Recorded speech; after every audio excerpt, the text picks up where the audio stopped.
ఆ విధానానికి విరుద్ధంగా ప్రజాస్వామ్యం యొక్క మనుగడ, ఈ దేశం యొక్క సామాజిక వర్గాల యొక్క ఆలోచన విధానానికి వ్యతిరేకంగా ఈరోజు భారతీయ జనతా పార్టీ ఈ ఎన్నికలను నిర్వహించి ఏదో ఒక రకంగా అక్రమంగానో దౌర్జన్యంగానో ఈ ఎన్నికలలో ఫలితాలు సాధించి 400 సీట్లు చేరుకొని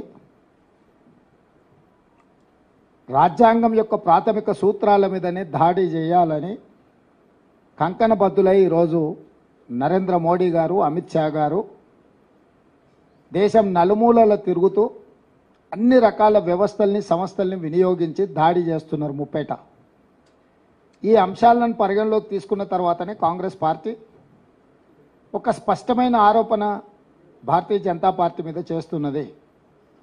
ఆ అంశానికి నరేంద్ర మోడీ గారు, అమిత్ షా గారు ఇప్పటివరకు సమాధానం చెప్పలేదు. జేపీ నడ్డా గారు కూడా పార్టీ యొక్క విధానాన్ని ఇప్పటికీ చెప్పడం లేదు.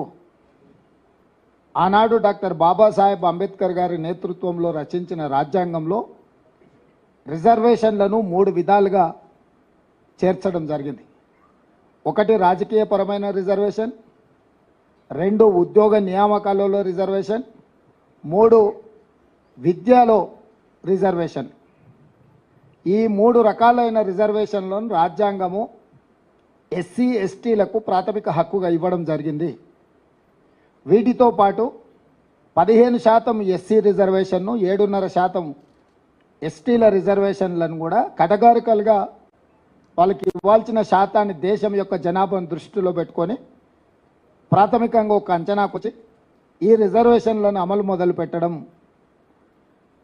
ఆనాడు కాంగ్రెస్ పార్టీ ఈ నిర్ణయం తీసుకుంది. విద్యా ఉద్యోగాలలోనే కాకుండా ఎస్సీ ఎస్టీలకు రాజకీయపరమైన రిజర్వేషన్లను కూడా చట్టసభలలో వాళ్ళ ప్రాతినిధ్యం ఉండాలని శాసనసభలో, లోక్సభలో ఈ రిజర్వేషన్లను అమలు చేస్తూ వచ్చింది.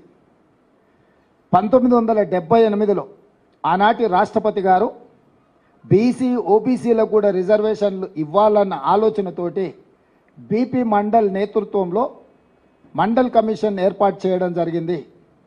బీసీ ఓబీసీలను, జనాభాను, కులాలను అన్నిటిని ఒక అంచనా వేసి వాళ్ళకు కూడా రిజర్వేషన్లు ఇవ్వాల్సిన విధానాలను, విధి విధానాలను ఖరారు చేయమని చెప్పి 1978లో రాష్ట్రపతి ఉత్తర్వుల ద్వారా బీపీ మండల్ నేతృత్వంలో కమిషన్ ఏర్పాటు చేసింది.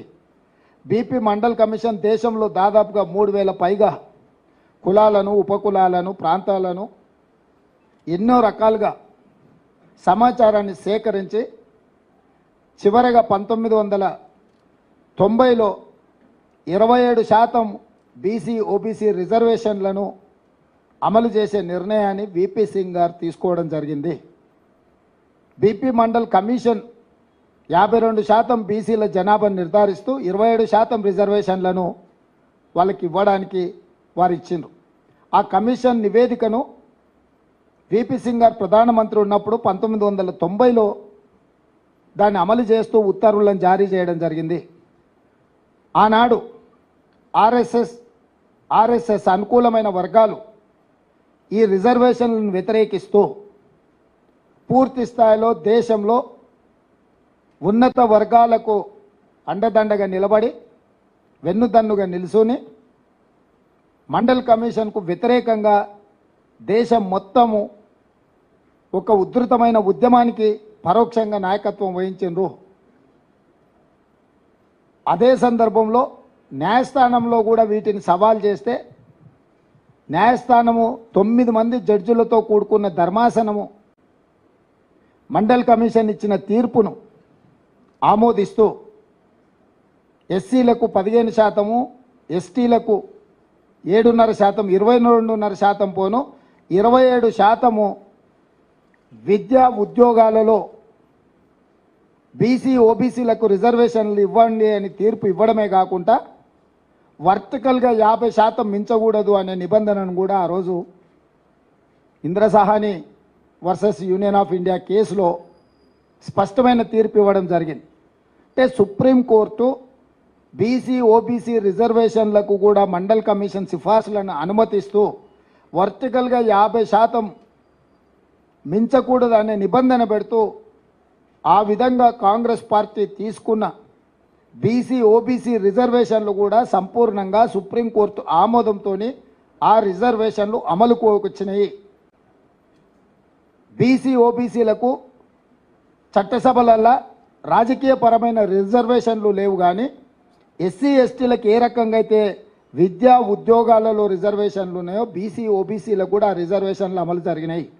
ఆనాటి నుంచి ఈనాటి వరకు బీసీ ఓబీసీలు చట్టసభలలో కూడా మాకు రిజర్వేషన్లు ఉండాలి, మా కోటా కేటాయించమని వివిధ సందర్భాలలో వాళ్ళ డిమాండ్ను వినిపిస్తూనే ఉన్నారు. దాని పట్ల కూడా రాజకీయ పార్టీలు వివిధ రకాలలో వివిధ సందర్భాలలో స్పందించడం జరిగింది. ఇప్పుడు ఎందుకు ఈ అన్ని అంశాలను కాంగ్రెస్ పార్టీ ప్రస్తావిస్తుంది అని అంటే, రాహుల్ గాంధీ గారు భారత్ జోడో యాత్ర సందర్భంగా ఈ దేశంలో 50% పైగా ఉన్న బీసీ ఓబీసీకి సంబంధించిన ప్రతినిధులు ప్రజలు రాహుల్ గాంధీ గారికి విజ్ఞప్తి చేసింది. 50% వర్టికల్ రిజర్వేషన్ లిమిట్ను తొలగించాలి, మా జనాభా దామాషా ప్రకారము మాకు రిజర్వేషన్లు కల్పించాలి, అప్పుడే మా సామాజిక ఆర్థిక పరిస్థితి మెరుగుపడుతుంది, వీటన్నిటిని కూడా అమలు చేయాలని వాళ్ళందరూ కూడా రాహుల్ గాంధీ గారికి విజ్ఞప్తి చేయడం జరిగింది.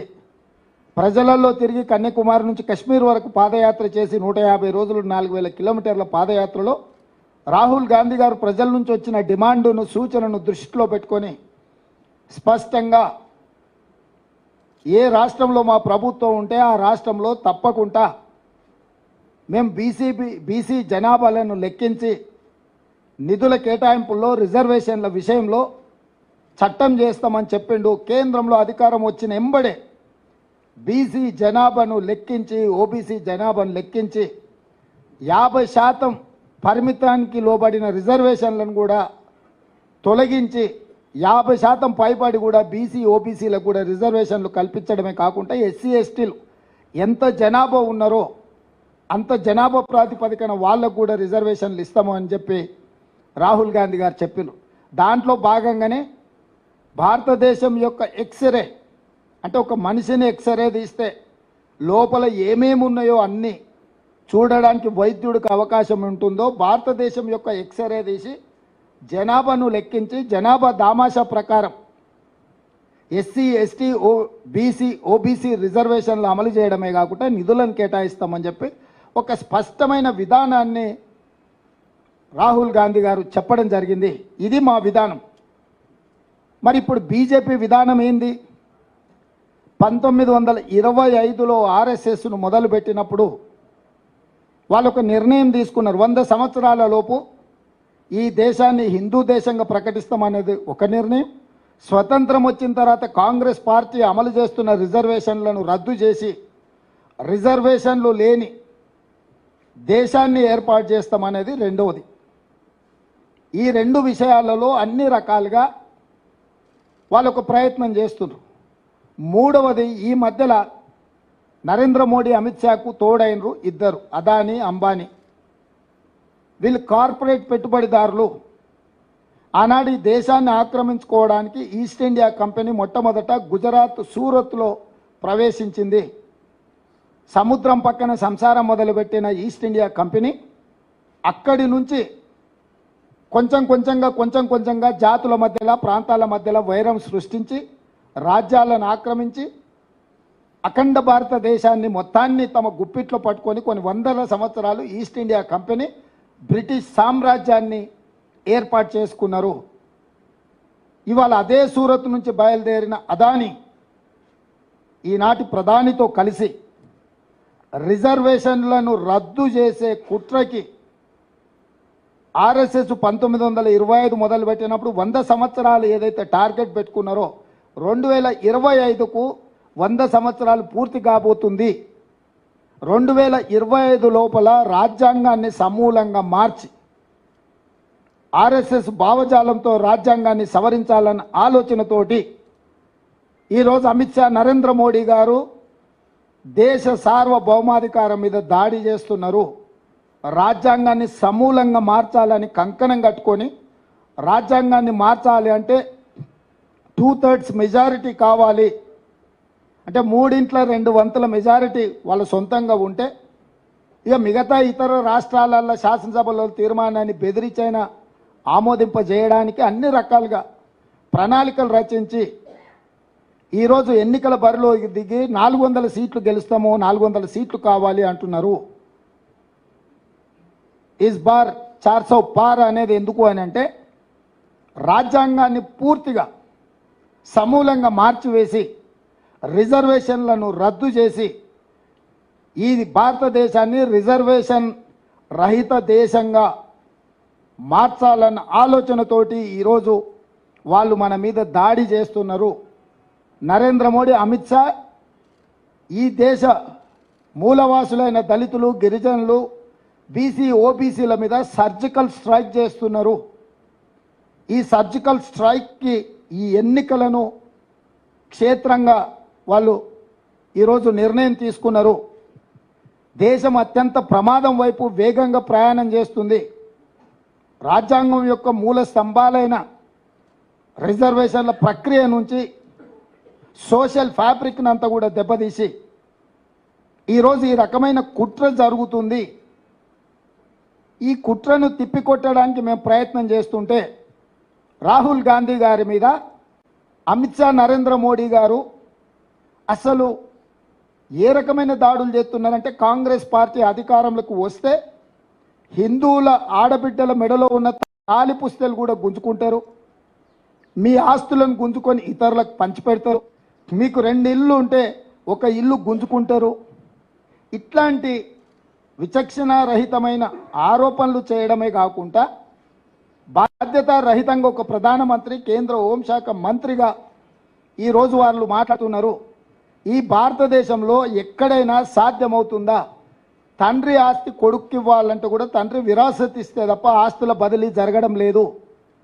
అన్నదమ్ముల ఆస్తుల పంపకాలలో కూడా పెద్ద మనుషుల ముందు సరైన విధంగా పంపకాలు జరిగి సబ్ రిజిస్ట్రార్లో రిజిస్ట్రేషన్ చేస్తే తప్ప అన్నదమ్ముల ఆస్తుల పంపకాలు కూడా జరగడం లేదు. పూచిక పుల్లైనా నయా పైసైనా చట్టబద్ధంగా బదిలీ చేస్తే తప్ప, ఒప్పుకొని ఒప్పంద పత్రాల మీద సంతకాలు పెడితే తప్ప ఈరోజు బదిలీ ప్రక్రియ ఈ దేశంలో జరగదు. ఇంత పకడ్బందీగా చట్టాలను రాసి డాక్టర్ బాబాసాహెబ్ అంబేద్కర్ గారు ఎవరు కష్టార్జితం వాళ్ళదే, ఎవరు సంపాదించింది. నిన్ననే సుప్రీంకోర్టు ఒక మాట చెప్పింది, భార్య ఆస్తి కూడా, భార్య సంపాదించిన ఆస్తిని భర్త ఏదైనా అత్యవసరంగా వాడుకుంటే కూడా మళ్ళీ భర్త తిరిగి భార్యకి ఇవ్వాల్సిందే. భార్య ఆస్తి మీద భర్తకి ఎలాంటి అధికారం లేదని నిన్నగాక మన సుప్రీంకోర్టు, నిన్నగాక మన న్యాయస్థానాలు స్పష్టమైన తీర్పు ఇచ్చినాయి. అంటే భార్య ఆస్తిని కూడా భర్త తీసుకోవడానికి చట్టంలో అనుమతి లేదు. ఒకవేళ తీసుకోవాలనుకుంటే కూడా భార్య అనుమతి తీసుకోవాలి, మళ్ళీ భార్య అడిగినంబడే వెనక్కి ఇవ్వాలని ఇంత స్పష్టమైన నిబంధనలు మన న్యాయస్థానాలు చెప్తుంటే ఈరోజు రిజర్వేషన్లను రద్దు చేయాలన్న కుట్రలో భాగంగా కాంగ్రెస్ మీద, రాహుల్ గాంధీ గారి మీద విష ప్రచారం చేసి ప్రజల్ని తప్పుదోవ పట్టించి ఎన్నికల్లో 400 సీట్లు గెలవాలి అని వాళ్ళొక వికృత రాజకీయ క్రీడకు తెరలేపినరు. ఈరోజు మేము స్పష్టమైన ఆరోపణ చేస్తున్నాం. ఆర్ఎస్ఎస్ భావజాలాన్ని, ఆర్ఎస్ఎస్ యొక్క మనువాద సిద్ధాంతాన్ని భారతీయ జనతా పార్టీ అమలు చేయడానికి రిజర్వేషన్ రహిత దేశంగా ప్రకటించడానికి 400 సీట్లు కోరుకుంటున్నారు. అందుకు ఆర్ఎస్ఎస్కు బలమైన కారణాలు ఉన్నాయి. హిందువులల్లా కులాలు ఉపకులాలుగా ఉంటే హిందువులు మొత్తం ఏకంగా ఉన్నారని చూపించడానికి ఇబ్బంది వస్తుంది. కాబట్టి హిందూ జాతిలో దళితులుగా, గిరిజనులుగా, బీసీలుగా, ఓబీసీలుగా, బీసీ ఓబీసీల ఉపకులాలు, దళితుల ఉపకులాలు, గిరిజనుల ఉపకులాలు ఉంటే ఇవి వివిధ తెగల కింద వస్తే ఈ మొత్తాన్ని ఒక హిందూ సమాజంగా చూపించడానికి ఇబ్బంది అవుతుంది. కాబట్టి రిజర్వేషన్లను అన్నిటినీ రద్దు చేసి ఈ మొత్తం హిందూ సమాజం అని చూపించాలన్న ఆలోచనతోని ఆర్ఎస్ఎస్ తమ ప్రణాళికను సిద్ధం చేసింది. ఆర్ఎస్ఎస్ యొక్క ప్రణాళికను బీజేపీ అమలు చేస్తుంది. 3 తలాక్ కావచ్చు, 370 ఆర్టికల్ కావచ్చు, యూనిఫామ్ సివిల్ కోడ్ కావచ్చు, సిటిజన్ అమెండ్మెంట్ యాక్ట్ కావచ్చు, కశ్మీర్కు సంబంధించిన విషయాలు కావచ్చు, ఇతర ఎన్నో విషయాలు ఆర్ఎస్ఎస్ యొక్క ఆలోచన విధానాన్ని గత 10 సంవత్సరాలలో నరేంద్ర మోడీ అమిత్ షా గారు అమలు చేసుకుంటూ వచ్చిండ్రు. ఇది గతము మన కళ్ళ ముందల ఉన్న ప్రత్యక్ష ఆధారాలు. ఇక వాళ్ళు మళ్ళీ వచ్చినా సరే రాకున్నా సరే ఏకంగా రాజ్యాంగం యొక్క సమూలమైన మార్పు చేయాలన్న ఆలోచనతోటి ఈరోజు రిజర్వేషన్లను రద్దు చేసే కుట్ర, రిజర్వేషన్లను రద్దు చేసే విధానాన్ని, తద్వారా దళితులను, గిరిజనులను, బీసీలను, ఓబీసీలను శాశ్వతంగా దెబ్బతీసి కార్పొరేట్ కంపెనీల ముందు కట్టుబానిసలుగా నిలబెట్టాలన్న ఆలోచన. ఇది ఆనాటి ఈస్ట్ ఇండియా కంపెనీ విధానం. ఈనాడు అదానీ అంబానీల యొక్క కొనసాగింపు విధానం. ఆ కొనసాగింపు విధానాన్ని అమిత్ షా, నరేంద్ర మోడీ గారు స్పష్టంగా అమలు చేస్తున్నారు. కిషన్ రెడ్డి గారు, బండి సంజయ్ గారు లేదా బీజేపీ నాయకులు ఎవరెంత మాట్లాడినా ఎందుకు నరేంద్ర మోడీ, అమిత్ షా గారు మేము ఎస్సీ, ఎస్టీ, ఓబీసీ, బీసీ రిజర్వేషన్లను రద్దు చేయము, ఈ 50% క్యాప్ తొలగించి మేము బీసీ జనాభాను లెక్కించి, బీసీ జనాభాను ఎందుకు లెక్కించాల్సి వస్తుంది? స్పష్టంగా సుప్రీంకోర్టు చెప్పింది. 27% బీసీ రిజర్వేషన్లను పెంచాలి అని అంటే వాళ్ళ జనాభాను లెక్కించి జనాభా ఆధారంగా 27% పెంచండి. టోటల్గా వర్టికల్గా 50% మీరు పైకి పెంచాలి అంటే ఎస్సీ, ఎస్టీ జనాభా ఉన్నది, మిగిలిన బీసీ జనాభాను, ఓబీసీ జనాభాను లెక్కించి ఆ లెక్కల ప్రకారం మీరు 50% పైన రిజర్వేషన్లు పెంచడానికి అవకాశం ఉందని సుప్రీంకోర్టు చెప్పింది. ఇది చారిత్రాత్మకమైన అవసరం బీసీ జనాభా లెక్క కట్టడం. ఎందుకు అనంటే బీసీ, ఓబీసీ రిజర్వేషన్లను 27% నుంచి పైకి పెంచాలి అని అంటే వాళ్ళ జనాభాను లెక్కించాలి. వాళ్ళ జనాభాను లెక్కించినప్పుడు మాత్రమే రాజ్యాంగం కానీ, సుప్రీంకోర్టు కానీ వాళ్ళ రిజర్వేషన్లను 27% నుంచి పైకి పెంచడానికి అవకాశం ఉంటుంది. దాన్ని దృష్టిలో పెట్టుకునే కాంగ్రెస్ పార్టీ ఈరోజు బీసీ జనాభాను లెక్కించాలి, బీసీ జనాభాల దామాష ప్రకారం రిజర్వేషన్లు పెంచాలి అని మేమంటుంటే, ఒకవేళ ఆ లెక్కలు పెడితే రిజర్వేషన్లను పెంచాల్సి వస్తుంది. మేము రిజర్వేషన్ల రద్దు విధానానికి ఇది విఘాతము అని చెప్పి ఈరోజు బీజేపీ కుట్ర చేసి బీసీ జనాభాను లెక్కించకుండా ఈ దేశంలో ఉన్న అన్ని రిజర్వేషన్లను రద్దు చేయాలని కుట్ర జరుగుతుంది.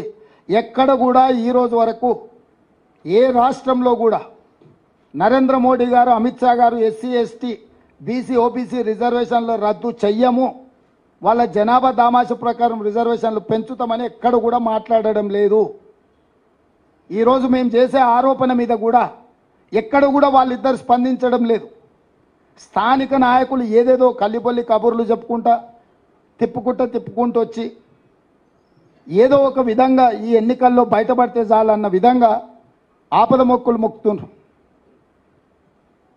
ఇవాళ కిషన్ రెడ్డి గారే కాదు, ఈటల రాజేందర్ గారు కూడా ఒక మాట మాట్లాడతలేడు. లెఫ్ట్ భావజాలం అన్నాడు, తానేదో పోరాటాలు చేసిన అన్నాడు. ఇవన్నీ బాగానే ఉన్నాయి.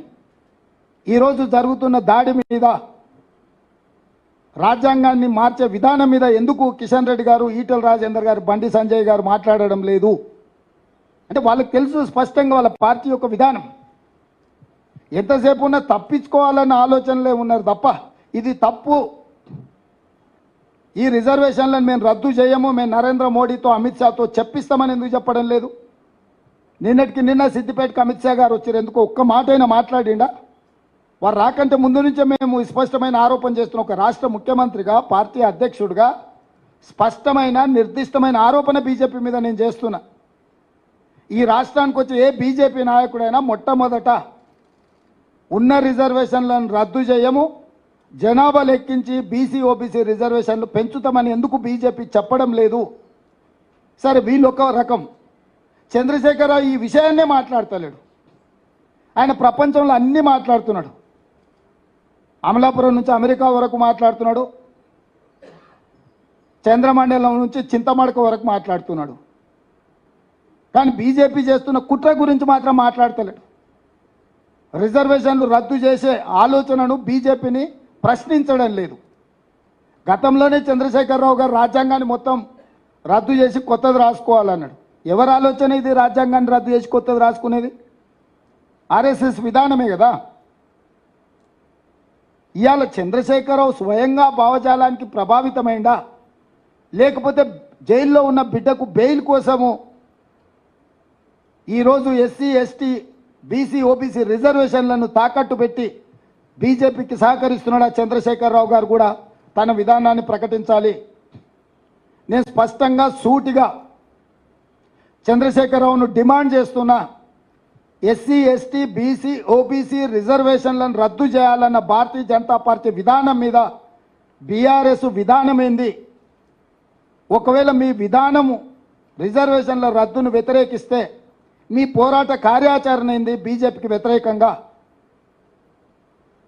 100 రోజులైన మా ప్రభుత్వాన్ని దిగిపోవాలి, మా ప్రభుత్వాన్ని పడగొట్టాలని కార్యాచరణ ప్రకటించి బస్సు యాత్ర చేస్తున్నా అంటున్నావు కదా. 10 సంవత్సరాల అధికారంలో ఉండి ప్రజలందరినీ పీల్చి పిప్పి చేసి అక్రమ కేసుల ద్వారా ఈరోజు రాజ్యాంగాన్ని దెబ్బతీసే మోడీ మీద నీ పోరాట కార్యాచరణ ఎక్కడుంది? 5 ఏళ్ల కోసం ఎన్నుకున్న మా ప్రభుత్వాన్ని ఇప్పటికిప్పుడు దించేయాలని కేసీఆర్ గారు, కేటీఆర్ గారు, హరీష్ గారు అంటున్నారు. 10 ఏళ్ళు ప్రజల్ని మోసం చేసిన మోడీని దించడానికి మీ దగ్గర ఉన్న కార్యాచరణ ఏంది? 100 రోజులే అయిన మా ప్రభుత్వమా మీ టార్గెట్? 10 సంవత్సరాల నుంచి ప్రజల్ని వంచి దేశాన్ని దోసుకుని ప్రధానమంత్రి అయిన నరేంద్ర మోడీ గారు ఆనాడు 55 లక్షల కోట్ల రూపాయలు దేశం మీద అప్పు ఉంటే ఈరోజు 168 లక్షల కోట్ల రూపాయలు అప్పు అయింది. ఒక్క నరేంద్ర మోడీ గారు 10 సంవత్సరాలలో 113 లక్షల కోట్ల రూపాయల అప్పు తీసుకొచ్చిండు. 14 మంది ప్రధానమంత్రులు 67 సంవత్సరాలు చేసిన అప్పు 55 లక్షల కోట్లు అయితే 10 సంవత్సరాలలో ఒకే ఒక్క నరేంద్ర మోడీ దానికంటే 2 పైన అప్పు చేసిండు. ఒక్కసారైనా ఈ అప్పు ముప్పు గురించి కేసీఆర్ మాట్లాడాడు. ఎందుకంటే 69,000 కోట్ల రూపాయలతో ఉన్న తెలంగాణ రాష్ట్రం ఆయన చేతులు పెడితే ఆయన 7 లక్షల కోట్ల రూపాయలు అప్పు చేసిండు. ఇద్దరు ఒకే రకమైన విధానాన్ని అవలంబించడం ద్వారా రాష్ట్రాన్ని ఈయన అప్పుల కూపంలో నెట్టితే దేశాన్ని మొత్తం అప్పుల ఊపిలో మోడీ కూర్చేసిండు. ఇక వీళ్ళిద్దరు ఒప్పందం బెయిల్ కోసం అయితే నిన్నటికి నిన్న మేడ్చల్ ఎమ్మెల్యే స్పష్టంగా చెప్పిండు, మేము బీజేపీకి గెలిపిస్తాం, బీజేపీ గెలుస్తుంది మల్కాజ్గిరిలో అని.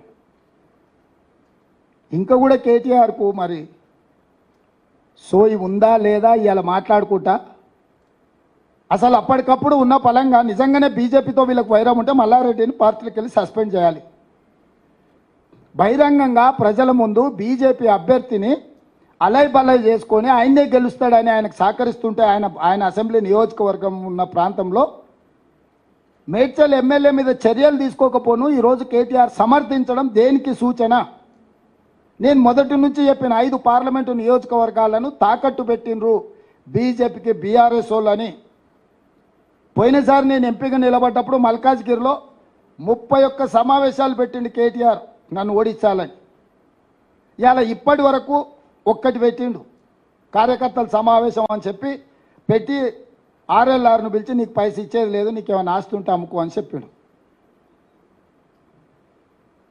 ఇన్ని వేల కోట్లు దోసుకున్నావు, బూత్ ఖర్చుల కన్నా ఆర్ఎల్ఆర్కి ఇవ్వాలి కదా. అంటే నువ్వు ఎన్నికలు చేయకు, వదిలేసాయి, ఈటల రాజేందర్ గెలవాలి. ఎక్కడన్నా ఈ మొత్తం ఎన్నికల పర్యటన మొదలైనాక ఈటల రాజేందర్కు వ్యతిరేకంగా ఎక్కడైనా కేటీఆర్ మాట్లాడిండా? కేసీఆర్కు వ్యతిరేకంగా ఈటల రాజేందర్ ఎక్కడైనా మాట్లాడిండా? నిన్న నా మీద సవాల్ విసురుతున్నాడు, నువ్వు భూములు అమ్మకుంటా రైతులకు రుణమాఫీ చేయని. భూములను అమ్మకుంటా రుణమాఫీ చేయి, బుక్కెడు బువ పెట్టకుండా పిల్లల్ని ఆంబోతులాక తయారు చేయి. ఏందా రాజేందర్, ఏం మాట్లాడుతున్నావు నువ్వు? ఇన్ని వేల ఎకరాలు కేటీఆర్ అమ్మినప్పుడు ఎప్పుడన్నా ఈ భూములు అమ్మొద్దని ఎప్పుడన్నా ఈటల రాజేందర్ మాట్లాడిండా? హైదరాబాద్ చుట్టుముట్టూతా విలువైన వేలాది ఎకరాల భూముల్ని అమ్ముకోవడం, ఆక్రమించుకున్నప్పుడు రాజేందర్కి ఏ రోజు కూడా ఈ భూములు గుర్తురాలే. నేను ప్రజలకు మంచి చేద్దాము, ఏదేమైనా సరే మాకు అధికారం ఇచ్చిందే రైతు రుణమాఫీ చేయడానికి. 15 ఆగస్టు లోపల 2 లక్షల రూపాయల రుణమాఫీ చేస్తామని మేము కంకణబద్ధులమై కమిట్మెంట్తో మేము మాట్లాడుతుంటే, అరే ఆయన కష్టపడుతుంది కదా, చేస్తా ఉంటుంది కదా, చేయని అనాల్సింది పోయి అట్టెట చేస్తావు నువ్వు, భూములు అమ్ముతావా? అంటే ఎవరికి మద్దతు పలుకుతున్నాడు ఈటల రాజేందరు? అంటే చేయొద్దా, రైతులకు రుణమాఫీ చేయొద్దా? భూములు మీరే అమ్ముకుంటారా, మీరే గుచ్చుకుంటారా, మీరే ఆక్రమించుకుంటారా, దేవుడి భూములు ఆక్రమించుకున్నా నీ మీద ఆయన అన్నాడు. ఇప్పటివరకు చర్యలు తీసుకోలే. కేసీఆర్ ధరణితోని 1000 ఎకరాలు ఆక్రమించుకున్నాడని రాజేందర్ అన్నాడు. ఆయన దాని మీద ఏం జోలి చెప్తలేడు, ఢిల్లీకి ఫిర్యాదు చేస్తలేడు. అందుకే నేను కేసీఆర్ను సూటిగా డిమాండ్ చేస్తున్నా, మల్కాజ్గిరిలో బీజేపీ అభ్యర్థి ఈటెల రాజేందర్ను గెలిపించడానికి మీ మేడ్చల్ ఎమ్మెల్యే బహిరంగంగానే మాట్లాడిండు, గెలుస్తున్నాడని అభినందించిండు. తక్షణమే మీ మేడ్చల్ ఎమ్మెల్యే మీద చర్యలు తీసుకోండి. బీజేపీతో మీకు చీకటి ఒప్పందం లేకపోతే తెలంగాణ సమాజానికి నేను విజ్ఞప్తి చేస్తున్నా, వాళ్ళ ఒప్పందం బయటపడ్డది. అమాయకంగానో అత్యుత్సాహంగానో మేడ్చల్ ఎమ్మెల్యే ఉన్నది ఉన్నట్టు చెప్పిండు, కుండ వలగొట్టిండు. ఇక కేసీఆర్ కేటీఆర్ గుండు వలగొట్టుడే మిగిలింది తెలంగాణ సమాజంలో. ఇంత స్పష్టంగా ఎన్నికలు దగ్గరకు వస్తుంటే మీ ఎమ్మెల్యే బీజేపీ అభ్యర్థిని నువ్వు గెలుస్తున్నావు అని అభినందించి అల్లై బల్లై చేసుకుంటే, షోకాజ్ నోటీస్ కూడా ఇవ్వకుండా, కనీసం వివరణ కూడా అడగకుండా ఆయన బీజేపీని ఓడిస్తా అని రంకెలేస్తున్నాడు. ఆయన మహబూబ్నగర్ పోయిందంట, తింటుంటేనే 2 సార్లు కరెంటు పోయిందంట. నువ్వేమన్నా బకాసూరును అరణాయన రోజంతా తిననీకే? ఎంతసేపు తింటావా? 10 నిమిషాలు 15 నిమిషాలు తింటాం తిండి తింటే. సేమ్ ఇట్లనే హౌల మాటలు మాట్లాడింది. సూర్యాపేటలో పోయి పార్టీ ఆఫీస్లో ప్రెస్ మీట్ పెట్టినప్పుడు కరెంటు పోయిందని. నేను మా అధికారులు అడిగితే వాళ్ళకి అధికారికంగా కనెక్షనే లేదు సార్, వాళ్ళు జనరేటర్ మీద ఉన్నారు, ఆ పొట్టైన జనరేటర్లో కట్టబెట్టినట్టున్నాడు, ఆగింది సార్ అని మా అధికారులు చెప్పాను. మరుక్షణం నేను విచారణకు ఆదేశించిన. సూర్యాపేట అట్లట్ల కరెంటు పోయిందని అడిగితే అసలు దాని కరెంటు కనెక్షన్ లేదని చెప్పారు. అంటే ఒక 10 ఏళ్ళు ముఖ్యమంత్రిగా పనిచేసి ఈరోజు ప్రధాన ప్రతిపక్ష నాయకుడు ఉన్న కేసీఆర్కి ఇంత అసహనం, ఇన్ని అబద్ధాలు ఎందుకు? ఏం కొట్టుకపోయింది, ఏం మునిగిపోయింది? ఏం అధికారం లేకపోతే సస్తమా? ఏమవుతుందా? ఊపిరాకి చచ్చిపోతావు? అసలు ఏమన్నా 10 ఏళ్ళు దేశాన్ని బట్టి పీడించిన మోడీని ఎట్లా ఓడగొట్టాలనో బాధ్యత లేకుండా 100 రోజులలో 5 గ్యారెంటీలు అమలు చేసి ఈరోజు 2 లక్షల రుణమాఫీ ఖచ్చితంగా అమలు చేస్తామని మేం చెప్తుంటే, అరే పిల్లగాడేదో తిప్పల పడుతున్నాడు, చేయని చూద్దాం, 6 నెలలు సంవత్సరం సంసారం చేయని, పిల్లనో పిల్లగాడో పుట్టని అని అంటాడు ఎవడన్న పెద్దోళ్ళు. కడపకాడ అడ్డం పట్టుకున్నట్టుంది నా వ్యాపారం. ఏంది జరగవద్దు, ఏంది ఉండొద్దు, ఏం పోయే కాలము, ఏంది దుర్మార్గము? అందుకే తెలంగాణ సమాజానికి విజ్ఞప్తి చేస్తున్నా, ఎస్సీ ఎస్టీ బీసీ ఓబీసీ రిజర్వేషన్లు ఉండాలి అని మీరు అనుకుంటే కాంగ్రెస్ గెలవాలి. ఎస్సీ ఎస్టీ బీసీ ఓబీసీ రిజర్వేషన్లు రద్దు కావాలి అనుకుంటే బీజేపీకి ఓటు వేయాలి. మైనారిటీలను నెత్తి మీద పెట్టుకొని ఊరేగుతాన కేసీఆర్ ఇలా బహిరంగంగానే అమిత్ షా ప్రత్యక్షంగా చెప్పిండు రద్దు చేస్తా అని. దాని మీద కూడా ఇంతవరకు కేసీఆర్ స్పందించలే. 4% 12% చేస్తా అని ఊదరగొట్టిండు. ఉన్నాయి రద్దు చేస్తా అని వాళ్ళు డంకా బజాయించి తెలంగాణకు వచ్చి చెప్పారు. ఆడిడే చెప్పలే, ఈడికే వచ్చి చెప్పారు. దాని మీద కూడా కేసీఆర్ పల్లెత్తు మాట మాట్లాడతలేడు. దీన్ని బట్టి ఈ వర్గాలన్నీ కూడా ఆలోచన చెయ్యాలి. మేం కార్పొరేట్ కంపెనీలకు వ్యతిరేకము. అదానీ అంబానీలు ఈ దేశాన్ని దోచుకోవడం, ఈ దేశం యొక్క ప్రభుత్వాల మీద ప్రభావితం చేసి లక్షల కోట్ల 60 లక్షల కోట్ల రూపాయల ఆస్తులు మేము జమ చేస్తే నరేంద్ర మోడీ అమిత్ షా వాటిని 6 లక్షల కోట్లకు తెగనమ్ముకున్నారు. బిఎస్ఎన్ఎల్ ఎల్ఐసి నుంచి మొదలు పెడితే రైల్వేస్ కానీ, ఎయిర్పోర్ట్లు కానీ, పోర్టులు కానీ, నేషనల్ హైవేస్ కానీ ఇవన్నీ కూడా మేము సంపాదించి పెడితే, తాత ముత్తాతల నుంచి స్థిరాస్తులను మేము చేసి పెడితే ఈరోజు పల్లి బఠానీలకు మోడీ అమిత్ షా అమ్ముకుంటున్నారు. అందుకే ఈ విధానాలను కూడా మేము వ్యతిరేకిస్తున్నాం. ఈ ఎన్నికల్లో తెలంగాణలో లెక్క పక్కా 14 సీట్లు నెగ్గాలి అనే విధానంతో ప్రజలు నిర్ణయం తీసుకోవాలి. మేము స్పష్టంగా ప్రజలకు విజ్ఞప్తి చేస్తున్నాం. మళ్ళొక్కసారి ఎస్సీ ఎస్టీ బీసీ ఓబీసీ రిజర్వేషన్లు రద్దవ్వాలి అని అంటే బీజేపీకి ఓటేయండి. ఎస్సీ ఎస్టీ బీసీ ఓబీసీ రిజర్వేషన్లు ఉండాలి, వాటిని పెంచాలి అని అంటే కాంగ్రెస్ పార్టీని గెలిపించండి. ఉన్న వాటికి రక్షణ కల్పిస్తాం, కొత్త వాటిని పెంచి మీకు పంచిపెడతాం.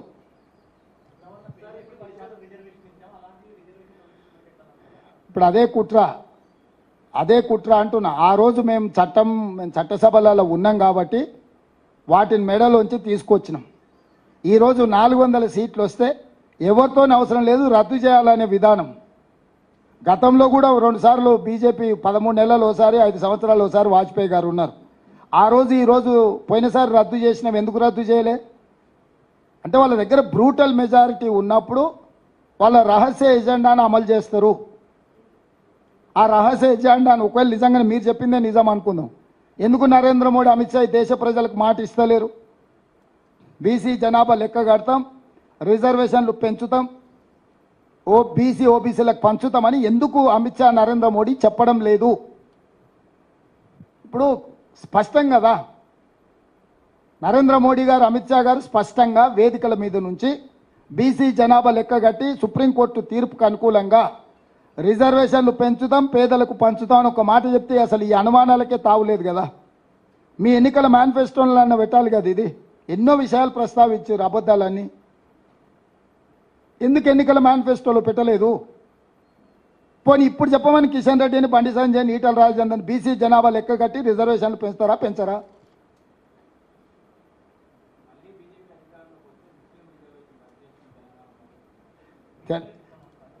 ఇప్పుడు తెలంగాణకు ఇచ్చిన రిజర్వేషన్లు కేంద్ర ప్రభుత్వం పరిధిలో కాదు, అది రాష్ట్ర ప్రభుత్వం.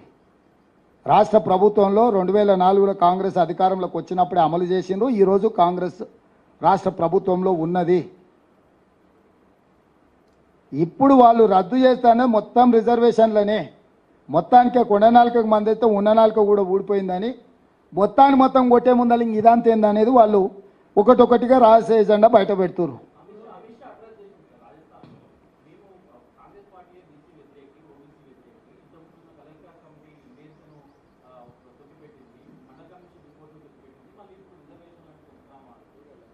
పదేళ్ళు మీరు అధికారంలో ఉన్నారు.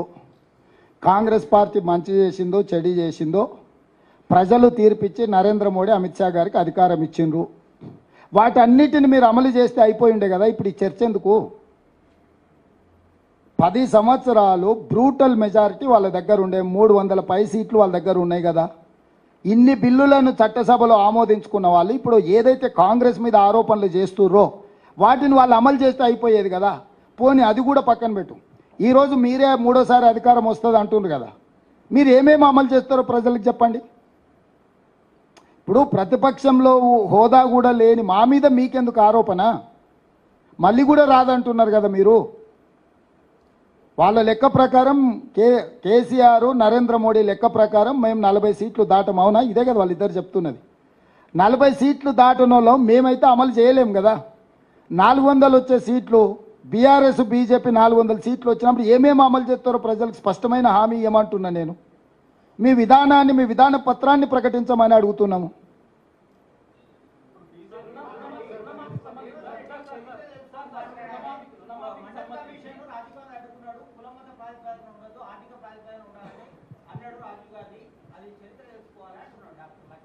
ఇప్పుడు లక్ష్మణ్ ఏమన్నాడు, కిషన్ రెడ్డి ఏమన్నాడు అనేది లెక్కలేదు.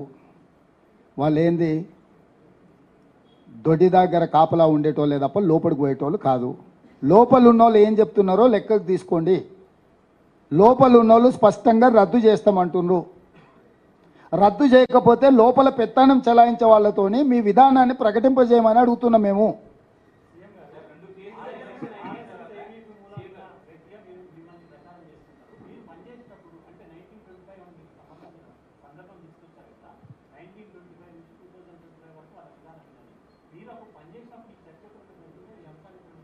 వాజ్పేయి గారు కూడా అందులోనే చేసిరు. వారు ప్రధానమంత్రిగా ఉన్నప్పుడు ఇవి అమలు జరిగినాయా? ఏ విధానమైనా మనతోని చర్చించాల్సిన అవసరం లేదు. చరిత్ర డాక్టర్ బాబాసాహెబ్ అంబేద్కర్ గారు గొప్ప వ్యక్తి, ప్రజాస్వామికవాది అని మనం అంటున్నాం. మనం ఆయనతో కలిసి పనిచేసినామని కాదు, ఆయన విధానాలను మనం చూసుకుంటూ వారు మనకు అందించిన ఆదర్శాలను చూసుకుంటూ మనం మాట్లాడుతున్నాము. ఈరోజు ఇది రేవంత్ రెడ్డికి ఎవరితో పరిచయం ఉంది, రేవంత్ రెడ్డితో ఎవరు కలిసి పనిచేసింది అనేది ఇక్కడ చర్చ కాదు. ఆ సంస్థ యొక్క విధానము, ఆ రాజకీయ పార్టీ యొక్క మేనిఫెస్టో. సో ఇక్కడ వ్యక్తుల ప్రస్తావన కాదు, ఇక్కడ సంస్థలు ఏం నిర్ణయం తీసుకుంటే సంస్థల యొక్క విధానం మీద మనం చర్చ చేసుకుంటున్నాము. ఇవాళ ఎక్కడ కూడా నిర్దిష్టమైన ఆరోపణ చేస్తున్నప్పుడు నరేంద్ర మోడీ గారు అమిత్ షా గారు వివరణ ఇవ్వడం లేదు.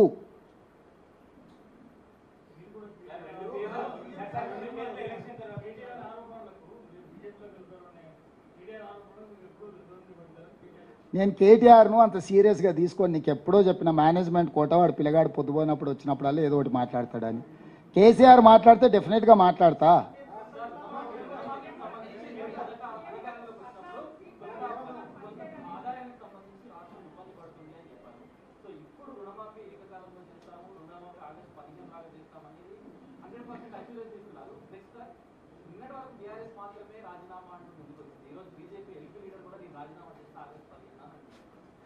నేను అదే అంటున్నా, నాకు సంతోషం.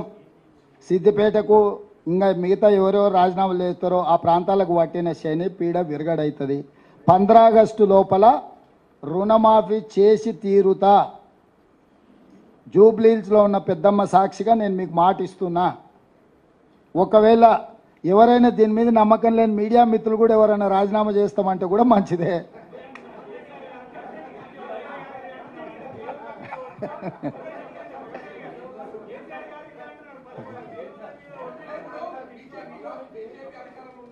क्या हो रहा आशीष?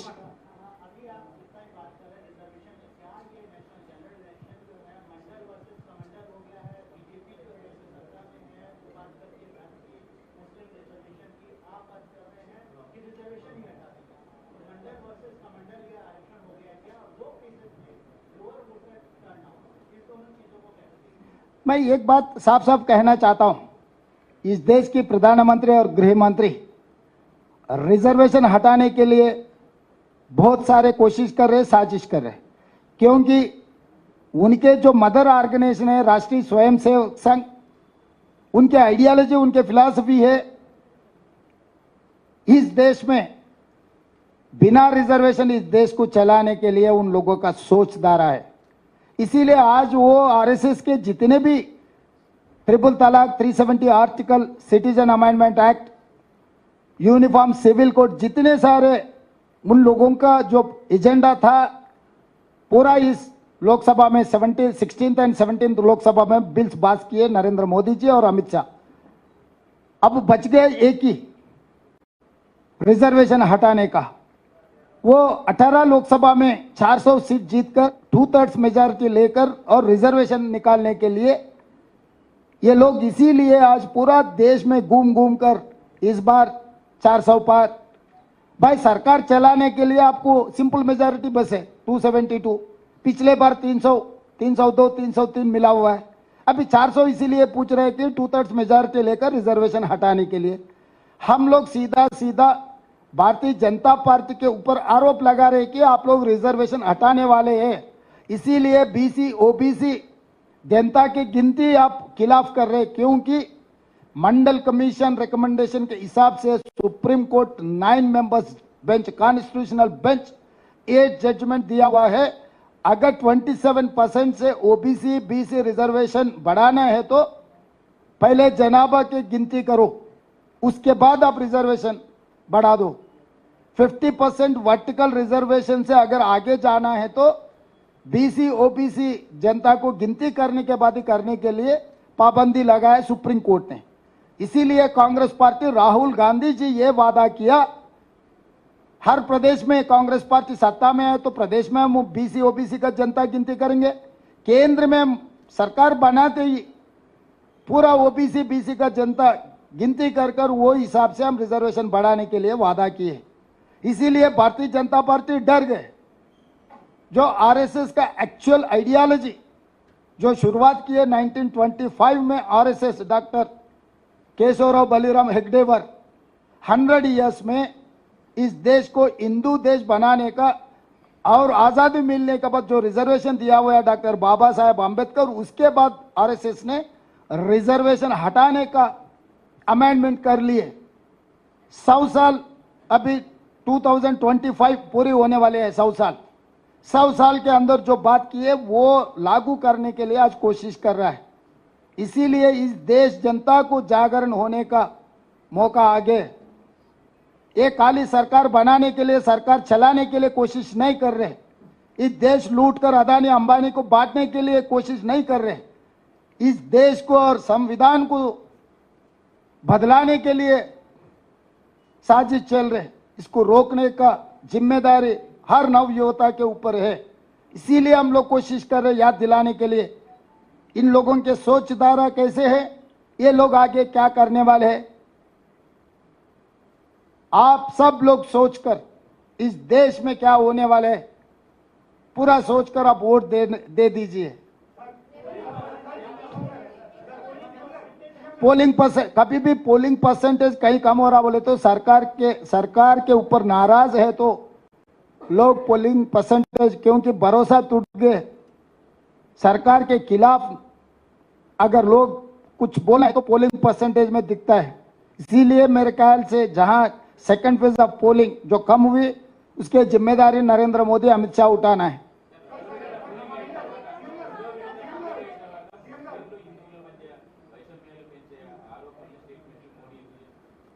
భయం, ఓటమి భయం, ఓటమి భయం. నరేంద్ర మోడీ గారు భాషల మధ్య, మతాల మధ్య, ప్రాంతాల మధ్య చిచ్చు పెట్టి తద్వారా రాజకీయ ప్రయోజనం పొందాలనే ప్రయత్నం చేస్తుండ్రు. ఈ దేశ ప్రజలు విఘ్నులు.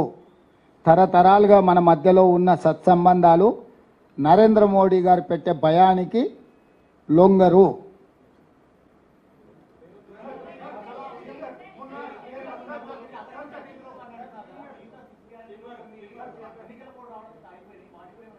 వచ్చే అసెంబ్లీలో బడ్జెట్ పెట్టేటప్పుడు టోటల్గా మన ఓటాన్ అకౌంట్ బడ్జెట్ పెట్టినాం. జనరల్ బడ్జెట్లో అన్ని వివరాలు మీతో చర్చిస్తాం.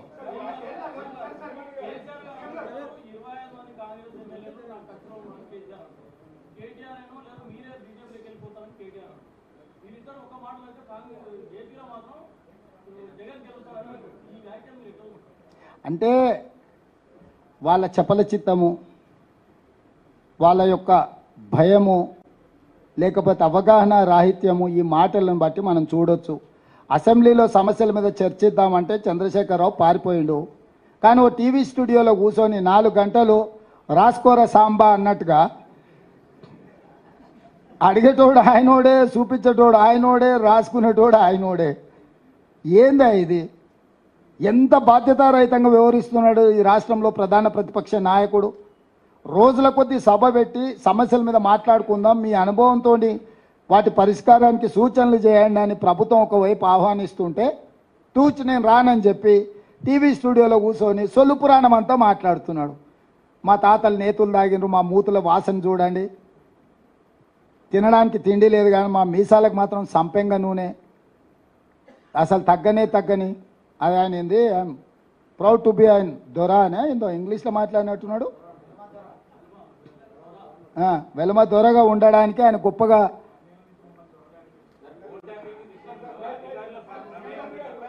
అదే చెప్తున్నా.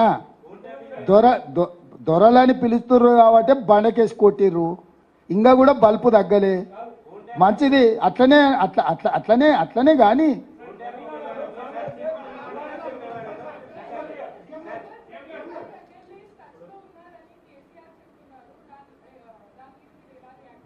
ఇప్పుడు ఆయన దొడ్లు ఎన్ని ఉన్నాయో ఆయన రోజు సాయంత్రం లెక్క చూసుకునే పరిస్థితి. మీరు అంత సీరియస్గా తీసుకోకండి. కొంచెం మానసికంగా వారు కొంత ఇబ్బందిని ఎదుర్కొంటున్నారు, కొంచెం మానసిక ఆందోళనలో ఉన్నారు. ఉండడానికి కూడా కారణం నేను అర్థం చేసుకోగలను. ఇంట్లో ఉన్న పరిస్థితులు, బయట ఉన్న పరిస్థితులు, అధికారం కోల్పోయి ఎవరు పిలిచినా పలకకపోవడం వల్ల బెల్లు కొడితే కూడా ఎవరు వస్తలేరు. ఆ సంతగాడు కూడా సెలవు పెట్టిపోయిందంట.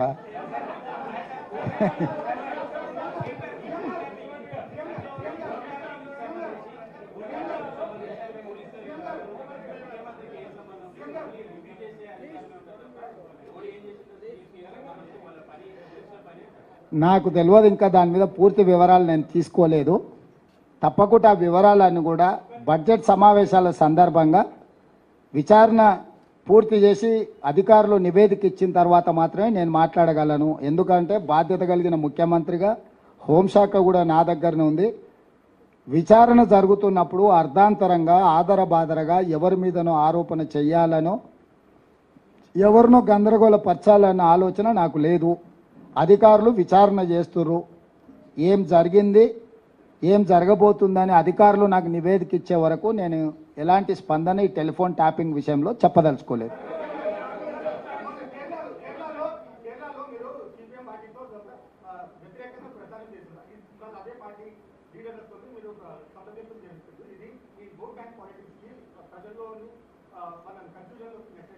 రాహుల్, ఈ దేశం యూనియన్ ఆఫ్ స్టేట్స్ నీకు తెలుసు కదా, వివిధ రాష్ట్రాలతో కూడుకున్న సమూహమే భారతదేశము. మరి వివిధ రాష్ట్రాల పార్టీకి వివిధ విధానాలు ఉంటాయి, అందుకే రాష్ట్ర శాఖ అధ్యక్షులు ఉంటారు కదా, దాని ప్రకారమే పనిచేస్తున్నా నేను.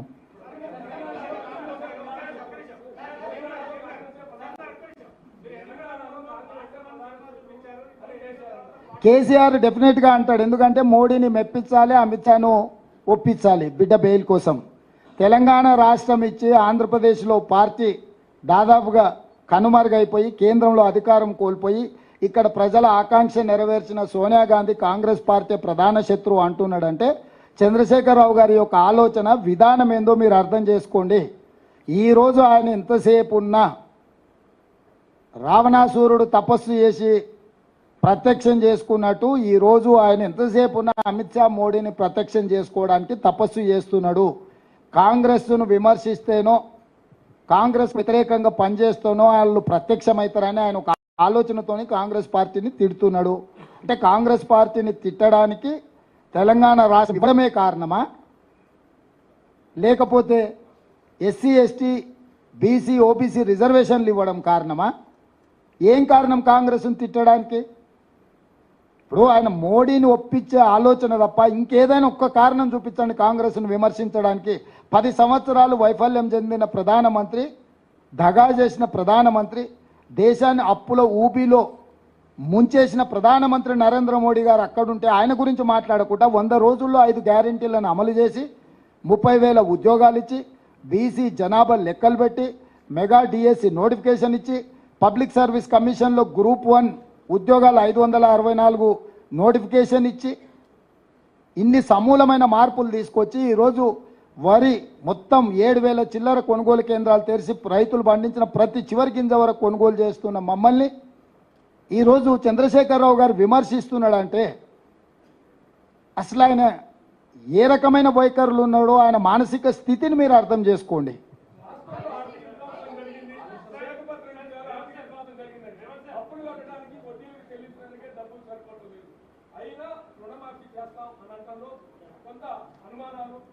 ఇప్పుడు నేను అధికారం చేపట్టినాడు డిసెంబర్ 7 తారీఖు నాడు 7 లక్షల కోట్ల అప్పుతో బయలుదేరినాము.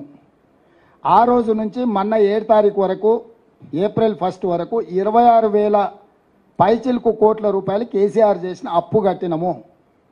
ఆర్థిక నియంత్రణ దుబారా తగ్గింపు ద్వారా పన్నులు రావాల్సిన వాటిని రాబట్టుకోవడం ద్వారా ఆర్థిక క్రమశిక్షణ, ఆ క్రమశిక్షణలో భాగంగానే ప్రభుత్వ ఉద్యోగులకు పెన్షన్దారులకు అవుట్సోర్సింగ్ కాంట్రాక్టు ప్రతి ఒక్కరికి 1 తారీఖు నాడు జీతాలు ఇస్తున్నాము. ఆర్థిక క్రమశిక్షణను పాటించడమే కాకుండా రాష్ట్రం యొక్క ఆదాయాన్ని పెంచుకోవడం ద్వారా రుణమాఫీ ఎట్లా చేయాలనో నా దగ్గర పక్కడ్బందీ ప్రణాళిక ఉంది. 15 ఆగస్టు ఎంతో దూరం లేదు. 2014లో లక్ష రుణమాఫీ చేస్తాను, 2019 వరకు చేయలేదు. 2018లో ₹1,00,000 రుణమాఫీ చేస్తాను, 2024 వరకు కూడా చంద్రశేఖరరావు చేయలేదు. చంద్రశేఖరరావు లాంటి చరిత్ర నాది కాదు. నేను ఇప్పుడు కూడా మీ ద్వారా స్పష్టంగా చెప్తున్నా, పెద్దమ్మ తల్లి సాక్షిగా 15 ఆగస్టు లోపల రైతు రుణమాఫీ చేసి తీరుతా. నా ప్రణాళిక నాకున్నది, ఆర్థిక క్రమశిక్షణ నాకున్నది. అన్ని రకాల నిర్ణయాలు తీసుకుంటాము. ఆయన రాజేందర్ ఆర్థిక మంత్రిగా ఉండే అన్ని తెగ నమ్మిండు, అమ్మినప్పుడే ఆయనే ఉన్నాడు కదా. ఇవాళ ఆయన ఏందో శిల్క పలుకులు వలుకుతున్నాడు. ఇప్పుడు వాళ్ళు కాకూడదనే చూస్తున్నారు, రైతులను ముంచాలి, రైతులు ఆత్మహత్యలు చేసుకోవాలనేదే రాజేందర్ది కేటీఆర్ది కోరిక. వాళ్ళకు ఒక మంచి పని జరగాలని లేదు, పిల్లి శాపనార్థాలకు ఉట్టి దిగపడదు అన్నట్టు వాళ్ళలాకి ఎంతసేపు దోపిడీ చేసి దొంగతనాలు చేసి వాళ్ళ ఆస్తులు పెంచుకోవాలనుకుంటారు. మేము దోపిడీ చేయకుంటుంటే ఆటోమేటిక్గా రుణమాఫీ జరుగుతా, నేను నమ్మకంగా చెప్తున్నా.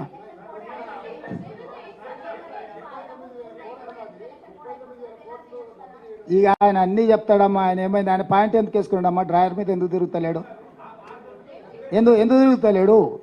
ఇట్లాంటి తిక్క మాటలకు తల తిక్క సమాధానాలు తప్పేమన్నా ఉందా? స్వామి ఒక్క నిమిషం బోలో.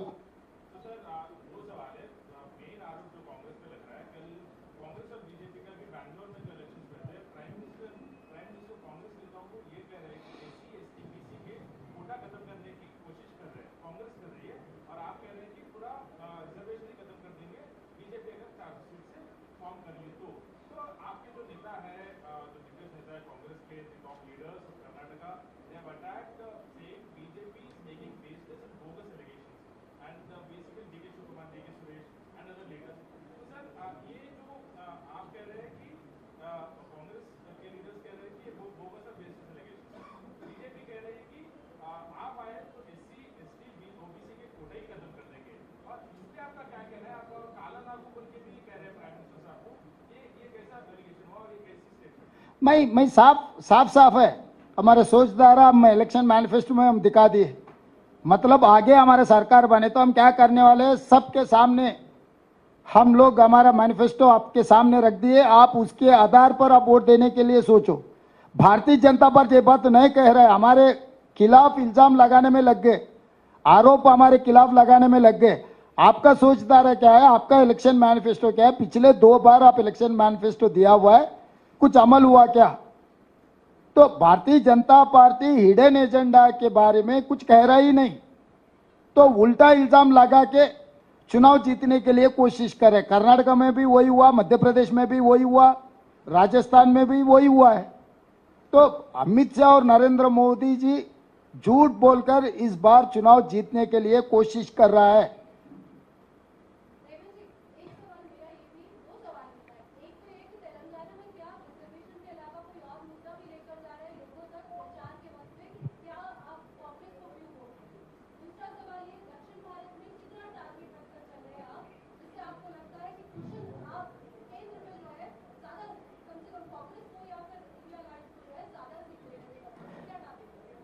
अभी का भारतीय जनता पार्टी के खिलाफ 2 इलेक्शन मैनिफेस्टो में जो कहा था हर साल 2 करोड़ नौकरी देने के लिए, 10 साल में 20 करोड़ नौकरी देने का था वादा किए, मगर वही लोकसभा में मेरे ही प्रश्न को जवाब दिए 7,21,000 की चिल्लर नौकरी दिया हुआ है।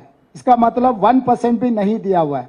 और किसानों का इनकम डबल करने के लिए कहा था, मगर किसान के खिलाफ काला कानून लागू किए और किसान ने लाखों के किसान दिल्ली शहर पूरा घेर कर मोदी जी किसान काला कानून वापस ले लिया और माफी भी मांगा है। और जनधन खाता में स्विस बैंक में जो काला धन है वापस ले आकर हर गरीब के खाता में 15 लाख रुपए डालने के लिए मोदी वादा किया था 100 दिन में, मगर आज के तारीख में तो 10 साल गुजर गए, 1 पैसा भी नहीं डाला है। 40 करोड़ जनधन खाता में खाता खोला हुआ है, मगर वही जीरो है, जीरो ही है आज तक। और 400 रुपए सिलेंडर था, अभी 1200 हो गए। 55 रुपए पेट्रोल था, आज 110 रुपए हो गए। 50 रुपए डीजल था, अभी 100 रुपए हो गए। और सरकार नौकरी 30 लाख खाली पड़ा हुआ है। अगर 30 लाख सरकार नौकरी भर्ती किए तो SC ST OBC रिजर्वेशन लागू होकर 50%, 15 लाख सरकार नौकरी में ये सब लोग रहते थे। उन लोगों को नौकरी नहीं देना, रिजर्वेशन खत्म करने के बाद ही वो भर्ती करने के लिए आज साजिश चल रहे।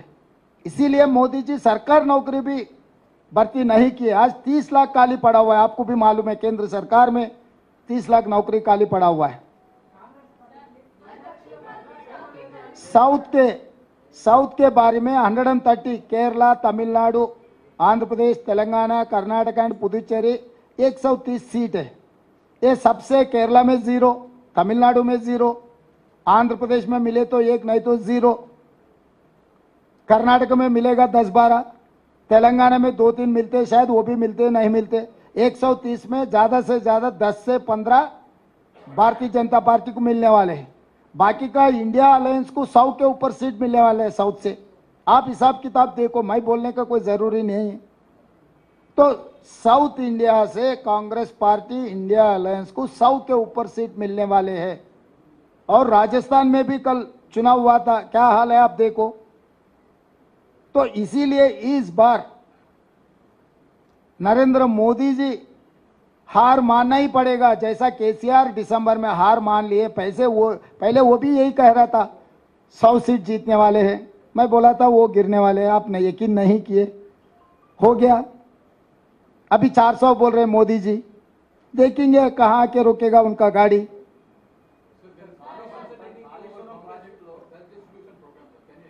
Sir please.